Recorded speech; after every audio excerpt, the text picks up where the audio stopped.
देखना, जब तुम, अब देखो पहचान बता रहे हैं कि भगवान के सन्मुख हो, जब तुम प्रभु के सन्मुख होगे तो तुम देखना तुम्हारा उत्साह बढ़ेगा।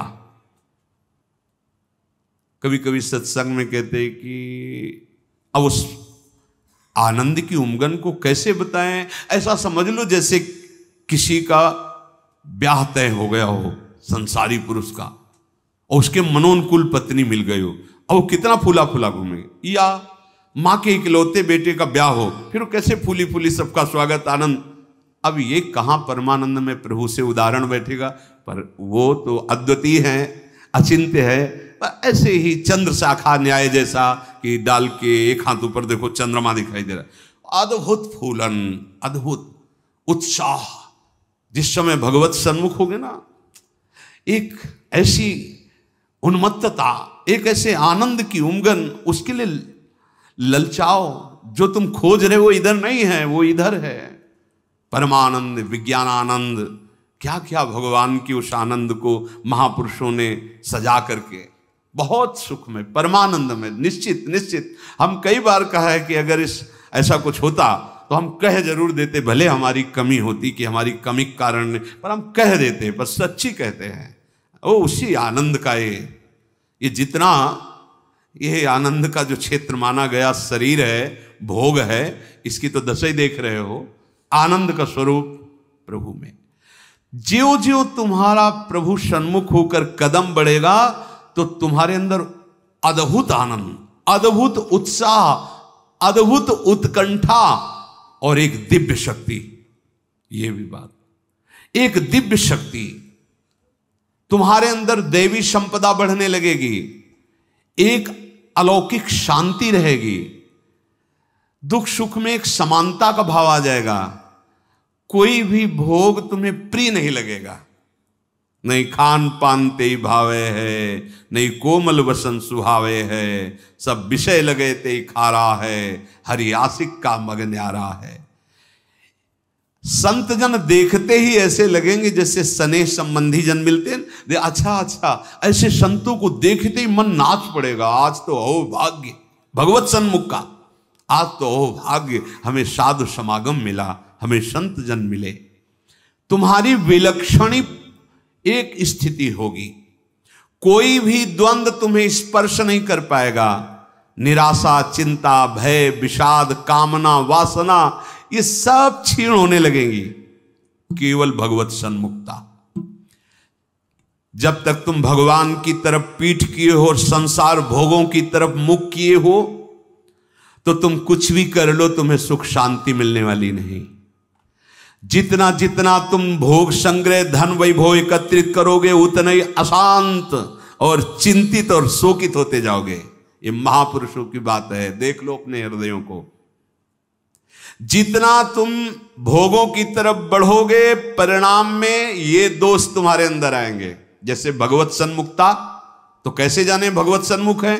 तो बोले ज्यों ही तुम भगवत सन्मुख होगे तो तुम्हारा एक एक क्षण नवीन उत्साह, नवीन उत्कंठा, दिव्य शक्ति और दैवी संपदा, शांति, समता, वैराग्य, प्रेम और संतों को देखकर अपार सुख। ऐसा ये भगवत सन्मुखता का लक्षण। अब यहां बता रहे, चाहे जितना तुम धन वैभव भोग एकत्रित कर लो, भगवत विमुख हो, तुम्हें कभी सुख शांति नहीं मिल सकती। भगवत विमुख का लक्षण क्या है? भय, विषाद, चिंता, राग, द्वेष, वैर, अशांति, द्रोह, दंभ, पाखंड, परिग्रह, हिंसा, कामना, वासना, ममता, दुर्गुण, दुर्विचार, भयानक दुख, ये भगवत विमुख के लक्षण है। जो भगवत सन्मुख होता है, एक भी उनके हृदय में नहीं होते। ये जांचो जांचो, अंदर जांचो। भगवत विमुक्ता का लक्षण, मूल लक्षण, भोगों में सुख है, इसी में सारे दोष बैठे हुए हैं। और जहां भगवत सन्मुख हुए, तहां तुम्हारा प्रतिपल नवीन उत्साह, नवीन उत्कंठा, दिव्य शक्ति, दैवी संपदा, शांति, समता, वैराग्य, प्रेम, समस्त द्वंद्वों से छूट करके एक अद्भुत आनंद और संत समागम जीवन बन जाएगा। देखो राधा बाबा पूर्ण महापुरुष हैं, कोई उनको जानना थोड़ी साधन साध्य के विषय में, पर आपको ध्यान होगा जब ऋषिकेश में उनके गांठों में बहुत दर्द वात रोग के कारण, तो वो अपने निजी जन से कह रहे थे भाई मुझे सत्संग में पहुंचा दो। वो सेवा करते करते शायद श्रमित हो गए होंगे या जो भी, तो उन्होंने बाबा की इस बात का सपोर्ट नहीं किया। बहुत बार कहने पर तो बाबा कहा कि आप ये जानते हो कि हम जा ही नहीं पाएंगे। उन्होंने कहा आप जा ही नहीं पाओगे क्योंकि आपकी गांठ। बोले ऐसा नहीं। फिर जो बाबा ने अंदर बात की, वो जो लिखा था कि भगवान श्री कृष्ण से प्रार्थना की कि प्रीतम मुझे इतनी सामर्थ्य केवल दे दो कि जहां से सत्संग सुनाई देता वहां तक मैं पहुंच जाऊं, और एक बांस डंडा उठाया और बाबा घसीटते हुए वहां गए। इस बात का बहुत प्रभाव पड़ा हृदय में कि इनको कोई साधन साध्य विषय अब जानकारी की आवश्यकता नहीं, पूर्ण महापुरुष हैं, संपूर्ण हैं, उनमें कोई भी। लेकिन ऐसे महापुरुष होते हुए सत्संग की इतनी प्रियता, वो देखो लिखा है साधु सम, एकदम आनंदित हो गए कि आज तो मुझे साधु समागम मिला। ये भगवत सन्मुख का लक्षण, विमुख का नहीं, भगवत सन्मुख का लक्षण। तो हम अपने को जबरदस्ती मुख मोड़ना होगा। अगर हम इसी जन्म में परम कल्याण चाहते हैं, इसी जन्म में सुख चाहते हैं, मुख मोड़ना हो। जबरदस्ती शब्द लिखा है, जबरदस्ती मोड़ना, हटो हटो। जैसे है ना कि अब जिस तुम कगार पे खड़े हो, भारी दरार पड़ गई है, जबरदस्ती हटो नहीं तो गिरने वाले हो, धारा में तुम बह जाओगे, डूब जाओगे। ऐसे ही तुम्हारी वही दशा है जैसे हरी हरी घास खा रहा है बकरा और बकरी से सहवास कर रहा है और बड़ा सुख का अनुभव कर रहा है, पर वो कसाईवाड़े में बंद है। वो ये नहीं जान रहा कि अब की नंबर हमारा आ रहा है गड़ासा चलने का, वो नहीं जान पा रहा है। इसी प्रकार आप खान पान, शौक, मौज मस्ती, परिवार, सांसारिक सुख भोग रहे हैं, पर आपको पता नहीं कि काल के कसाईवाड़े में है। मौत का गड़ासा वो बिल्कुल तैयार किए हुए है, बस समय की देरी है, नंबर आपका ही है। सावधान। इसीलिए करे जबरदस्ती भगवत सन्मुख करो अपने मन को, अपने तन को, अपनी वाणी को, अपनी चेष्टा को। कोई उपाय नहीं है बचने का। आपको दिखाई दे रहा क्या है, तो भयभीत कर रहे हैं, आप देख ही नहीं पा रहे हो, भय तो तांडव मचा रहा है। देख लो, ऐसे जरा सी भूमि हुई, हजारों लोग मकान के नीचे दब के मर गए। ऐसे जल में उफान आई, एक लहर आई, प्रांत का प्रांत नष्ट कर दिया। क्या क्या लीलाएं हो रही प्रकृति की, माया की। हमारा भी तो नंबर आएगा ना कोई तो आएगा, काल का रूप, कहीं ना कहीं कोई रोग, कोई घटना, कोई। और हम मस्त हैं जैसे बकरा हरी हरी घास खा रहा है, ऐसा ऐसा उसको लग रहा है हम बड़े सुखी, ये पता नहीं अगला नंबर हमारा है। तुमको बिना सूचना दिए, बिना राय के तुम्हारी मृत्यु तुम्हारा नाश कर देगी।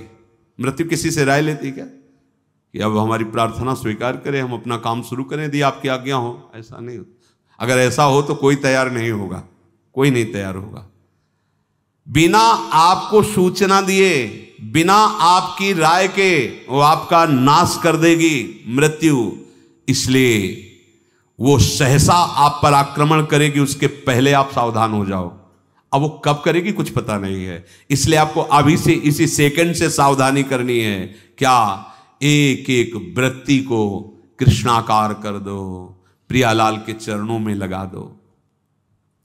बुद्धिमान उपासक सावधान, तुम्हारी जन्म के साथ ही मृत्यु पैदा हो चुकी तुम्हारी। कितने अनुभवी महापुरुष कह रहे सावधान, जब तुम्हारा जन्म हुआ था उसी समय तुम्हारी मृत्यु भी पैदा हो गई है। बस तुम्हारे साथ चल रही मृत्यु अवसर देख रही है, समय देख रही, जहां पूरा हुआ वो अपना काम कर देगी। इसलिए प्रतिक्षण तू मृत्यु की दृष्टि में है, शिकार बिल्कुल लक्ष्य पे है। मृत्यु का अंतिम स्पर्श तुम्हारा सर्वनाश कर देगा। शरीर, रुपया, पैसा, कामना, घर, मकान, पद, पदवी, सब। अतः तुम कुछ ऐसा करो जिससे मृत्यु शरीर पर प्रभाव पड़े, आप पर नहीं। आप कर्ता भोक्ता भाव में, इसलिए आप पर प्रभाव पड़ता है। वो क्या है? इस चक्र से सदा छूट जाने के लिए एकमात्र सब ग्रंथ, सब संत और सब पंथ का निर्णय है सतत भगवत भजन, सतत भगवत चिंतन, प्रभु के आश्रित होकर प्रभु का भजन। एक छोटी सी वस्तु जब भाव में भरकर आप प्रभु को समर्पित करते हैं तो प्रभु से बहुत बड़ी मान लेते हैं। हमारे प्रभु का स्वभाव ऐसा है। पत्रम पुष्पम फलम तोयम ये में भक्ता प्रति। देखो नाशवान वस्तु है ना। अगर एक चुल्लू जल भगवद अर्पण कर दिया, भगवान उतने में प्रसन्न हो रहे हैं। एक तुलसी दल ले लिया, एक फूल ले लिया, कोई फल ले लिया, और भगवान भाव में भरकर कहते हैं अश्नामी, मैं उसे खा लेता हूं। जैसे फूल सूंघने की वस्तु है, पर भगवान कर मैं पा लेता हूं, पत्ता पा लेता हूं, जल पा लेता हूं, फल पा लेता हूं। पत्रम पुष्पम फलम तोयम ये में भक्त्या, भक्ति भाव से जो भक्त अर्पित कर देता है, भगवान कहते मैं उसे पा लेता हूं, वो शाश्वत हो गई। दो प्रकार की बैंक है, एक मायाकृत बैंक, एक हरि बैंक। हरि बैंक में वही वस्तु जमा होती है जो त्वदीयम वस्तु गोविंदम तुभ्यमेव समर्पय से होता है। ध्यान रखना, आपके द्वारा दी हुई वस्तु आपको समर्पित है, ये हरि बैंक में जमा हो गया। अगर आप निष्काम भाव से करते तो भगवत प्राप्त हो जाएंगे, सकाम भाव से करते तो आपको बहुत आगे बढ़ करके मिलेगी। और यहां जो बैंक में मायाकृत जमा है ये सब रद्द, शरीर छूटा, सब व्यर्थ गया। मानव जीवन का एक एक क्षण इतना कीमती है कि उसके बदले में फिर कुछ नहीं है कि हम ये दे करके समय खरीद ले। तो ऐसे समय को केवल केवल महामहिमा में भगवान नाम स्मृति में लगाओ। सब चेष्टाएं हो रही, नाम जप कर रहे हैं, आपका बैंक बैलेंस बढ़ रहा है। एक एक नाम, जैसे कोई भूखा व्यक्ति एक एक कवल पाता है तो तुष्टि पुष्टि क्षुधा निवृत्ति होती जाती है, ऐसे ही एक एक नाम संसार से वैराग्य, अपने स्वरूप का ज्ञान और भगवान के चरणों में प्रेम, ये तीनों होते चले जा रहे हैं।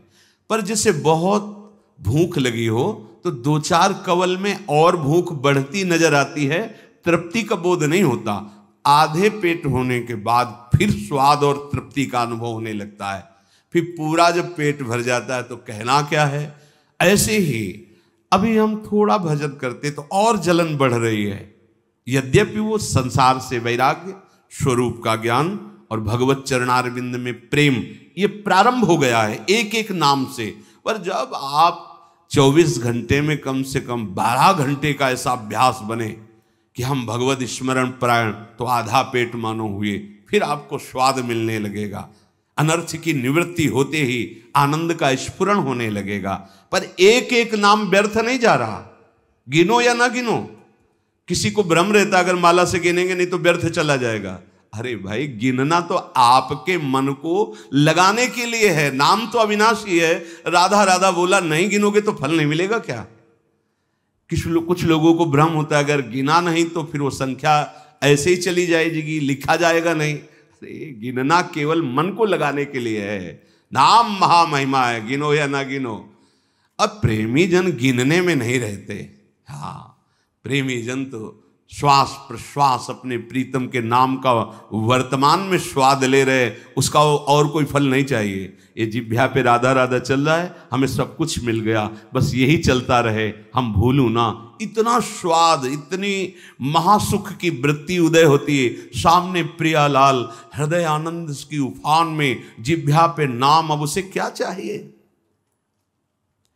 जो क्षण चला गया वो लौटकर दोबारा तुम्हारे जीवन में नहीं आएगा। बहुत बड़ा घाटा। अगर खाली चला गया तो बहुत बड़ी हानि, बहुत बड़ा छिद्र, बहुत बड़ी दोष वृत्ति हो गई। जरा सा भगवत विस्मरण में अंतर, माया का प्रवेश। का हनुमंत विपति प्रभु सोई, जब तो सुमिरन भजन न होई। श्वास प्रश्वास लगातार भगवन नाम का अभ्यास, भगवत स्मृति कहीं भी जा रहे हो, कोई भी कार्य कर रहे हो, किसी से भी कोई व्यवहार कर रहे हो, अंदर ही अंदर स्मरण, प्रभु का स्मरण न छूटने पावे। लाभ हरिवंश के नाम उच्चारण, लाभ इससे बड़ा कोई लाभ नहीं। राधा राधा हरि हरि, अगर नाम उच्चारण हो रहा अंदर, बहुत बड़ा लाभ मिल रहा है। 1 लाख रुपया 1 घंटे में कमा लिया और हरि को भूल गए, किस काम में आएगा? और 1 घंटे बाद शरीर छूट गया, 1 लाख रुपया कमा लिया है, हरि का नाम नहीं लिया तो आएगा क्या हाथ? और 1 घंटे लगातार नाम जप किया है, भले हमारे पास लौकिक वैभव नहीं है, लेकिन ना तो संताप होगा, न शोक होगा, न चिंता होगी, न भय होगा, एक आनंद, और वो अनंत काल के लिए बैंक में जमा हो गया अविनाशी नाम। ये हमारी समझ में क्यों नहीं आ रहा? लाखों रुपया इकट्ठा कर ली, चिंता है, शोक है, भय है, नाना प्रकार की वासनाएं जल रहे हैं, लाभ क्या मिला?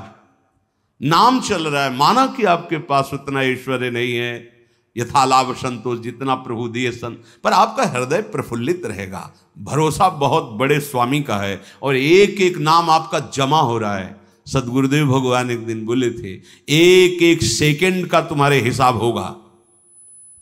ऐसा नहीं है कि तुम नाम जप कर रहे हो, उनके लिए जल रहे हो, कष्ट सह रहे हो, तो तुम्हें किसी को बताने की जरूरत है।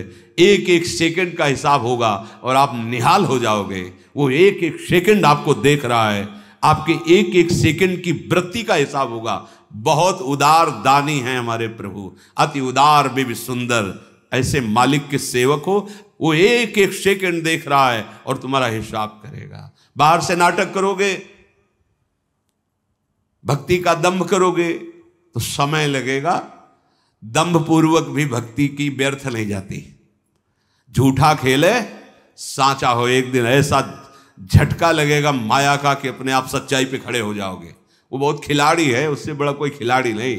करो करो दम, करो नाटक। अब वो अपना नाटक विस्तार करेगा और ऐसी जगह खड़ा करेगा जहां कोई नहीं, तब पुकारोगे हे हरि, तो बोलेगे आ जाओ, हम तो पहले ही बांह फैलाए बैठे थे, पहले ही तुम तो हमें केवल निमित्त बनाकर भोगों के लिए तुम चल रहे थे, लेकिन अब असलियत में पुकारा, आओ हम तुम्हारे स्वागत के लिए खड़े हैं। झूठा खेले, ये खेल ऐसा है, झूठा खेले साचा होए। अगर झूठ से भी कोई भक्ति करने लगे तो सच्चाई में भगवान उसे भक्त बना देते हैं। हाँ, जो कोई भक्ति करे कपट से, उसको भी अपनाऊं, साम दाम और दंड भेद से सीधे रास्ते लाऊं। साम दाम दंड भेद, सीधे रास्ते लाओ, नकली से बनाऊं असली। यही मेरे मन में छड़ी भगत मेरे मुकुट मणि, मैं हूं भक्तन को दास भगत में। आह, कितने कृपालु स्वामी है। एक राजा का सरोवर था बहुत बड़ा, तो उसमें वो अपने मन आह्लाद के लिए रंग बिरंगी मछलियां पाले हुए थे। कभी कभी कोई मछुआरा, तो उन्होंने आदेश कर दिया इस सरोवर से जो मछली पकड़ेगा उसे मृत्यु दंड दिया जाएगा। अब तो कोई जाता नहीं, बहुत मछलियां रंग बिरंगी को। एक मछुआरा परिवार बड़ा भूखा था और कई दिनों से भी मुझसे मिला नहीं था शिकार। तो उसने देखा यहाँ कोई रखवाले तो रहते नहीं है, मृत्यु दंड का आदेश है, हम जल्दी से लिया भाग जाएंगे। और ढेर सारी मछलियां बड़ी बड़ी। वो गया, जाल फैलाया, मछली समेट ही रहा था कि राजसवारी दूर से घोड़ों की टाप धूल देखा, अरे ये तो अब क्या करें, भागते हैं तो दिखाई देंगे, बंदी बना लिए जाएंगे क्योंकि वो घोड़े में है। उसको लगा कि साधु बन जाना अच्छा है, बहुत बढ़िया उपाय है। फौरन कपड़ा सा उतारे और रजली पूरे शरीर में पोतली, और वो तो साधु का बैठ गए, जाल उसी जल में छोड़ दिया, ऐसे छुपा दिया, शांत से बैठे। वो राजा निकल रहे थे तो देखा सरोवर पर कोई परमहंस बैठे, बोले हो भाग्य। दूर ही अपने सब राजशोभा को रोक दिया, सैनिकों को रोक दिया, नंगे पैर पाग उतार करके आए, साष्टांग दंडवत की। धीरे से हल्की आंख खोल, वो तो भयभीत है कि मृत्यु दंड मिलता, रत्न आदि सामने रखकर, पर वो आंख खोला नहीं तो उसने समझा महाराज ध्यान में, विक्षेप नहीं पहुंचाना चाहिए, चुपचाप चला गया। जब घोड़ों की टाप दूर ऐसे जाते हुए वो चले गए तो आंख खुला तो देखा रत्नादि हीरे आदि। तो उसने विचार किया कर्म तो मैं वो कर रहा था कि मुझे मृत्युदंड मिलता, लेकिन साधु वेश का सहारा लिया तो मुझ नीच अपराधी को राजा प्रणाम किया और ये रत्न रख के गया। ये जब मैं नकली भाव रखा तो ऐसा हुआ, यदि मैं असली में साधु बन जाऊं तो क्या होगा। अब मैं ना अपने घर जाऊंगा, ना आज के बाद कभी मछली मारूंगा, अब मैं सच्चा साधु बनूंगा। बना दिया। जो कोई भक्ति करे कपट से उसको भी अपनाओ, पर काहे को समय बर्बाद करोगे। आपको भगवान ने सत्संग दिया है तो आप सच्चे मार्ग के पथिक बनो। श्वास प्रश्वास तुम्हारी खाली न जाने पावे। जब तक तुम्हारा मुख भोगों की ओर है, मुख का तात्पर्य अंदर से है, अंतर ही अंतर, तुम सब साधन कर रहे हो लेकिन तुम्हारी विश्राम स्थिति मन मानता है भोग में। क्या खाने को मिलेगा, हाँ हर्षित हो गए। क्या भोगने को मिलेगा, हर्षित हो गए। मतलब आप अभी भोगों के सन्मुख हैं। अंतर की बात देखना। जब तक तुम्हारा मुख भोगों की ओर है तो तुम कह रहे हो कि हम भगवत मार्ग के पथिक हैं, भगवत मार्ग में चल रहे हैं, पर तुम चल भोगों की ओर ही रहे हो, प्रभु की ओर एक कदम नहीं चल रहे हो। जैसे कई बार सत्संग में बताया है कि ये बिहारी जो हैं, आप मुख इधर करो छठी करा की तरफ और दौड़ लगा दो तो आपका हर कदम बिहारी जी से दूर होता चला जा रहा है। आप बहुत चल रहे हो लेकिन विपरीत चल रहे हो तो आप बिहारी जी से दूर होते चले जा रहे हो। और ये मार्ग है, लेट जाओ और लेट कर चलो तो समय आएगा पहुंच जाएंगे, क्योंकि आप सही मार्ग में चल रहे हो।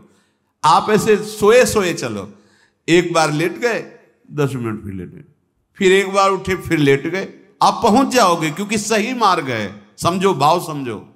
यदि आप भगवत सन्मुख हैं तो आपकी चाल धीमी होगी तो भगवान मिल जाएंगे, और आप भगवत विमुख हैं, भोगों के सन्मुख हैं तो दौड़ लगा लो। हर कदम आपका प्रभु से दूर होता चला जाएगा, आपको दूर करता चला जाएगा। यही भेद उपासक नहीं समझ पाता और पूरा जीवन लगा देता है। बहुत ध्यान देने का विषय कि आप समझते हैं परमार्थ के पथिक अपने को और चाल है भोगों की तरफ, तो हर कदम आपको प्रभु से दूर करता गया। और आप कर रहे 50 वर्ष से मैं चल रहा हूं लेकिन मंजिल नहीं मिली, क्योंकि मंजिल की तरफ आपका मुख ही नहीं था। आपका मुख था मंजिल के विपरीत। जो प्रतिकूल से वर्जनम स्थिति होनी चाहिए, वहां अपने अनुकूलता देखी और चल पड़े भोगों की तरफ, तो फिर क्या होगा। आप यही को कहते हैं आकर कि 20 वर्ष से मैं साधन में हूं। क्या साधन में हो? बहुत दौड़ने वाले हो, बहुत दौड़ाक हो, लेकिन विपरीत दौड़ रहे तो फायदा क्या हुआ। अरे धीमी भी चाल हो लेकिन अनुकूल चाल हो तो मंजिल पास है, दूर नहीं है। ये बहुत समझने की बात, बहुत समझने की बात। यही गलती हमसे होती है। महापुरुषों द्वारा स्वादनीय शास्त्र जिसकी जय घोष करता है, ऐसे नाम का अपमान कर रहे हो। तुम्हारे कदम किधर हैं? किधर है कदम तुम्हारे? तुम्हारी चाल किधर है? पहले देखो ना। अरे सन्मुख होए जीव मोई जमही, जन्म कोट यज्ञ नाश होते। मेरे प्रभु कहते करोड़ों जन्म के पाप उसी क्षण नष्ट कर देता हूं जब सन्मुख होते। सन्मुखता का मतलब समझो। अंदर ही अंदर भोगों को विश्राम मान रहे हो, भोगों को सुख मान रहे हो, मान प्रतिष्ठा को जीवन का लाभ मान रहे हो, तो आपके सम्मुख कौन है? प्रभु हैं या मान प्रतिष्ठा है या भोग है या संसार है? क्या वेश रख लेना प्रभु की सन्मुखता होती है क्या? उद्देश्य क्या है तुम्हारा? उद्देश्य सन्मुखता होती है। उद्देश्य बहुत बार कहा है, उद्देश्य को आप ठीक कर लीजिए।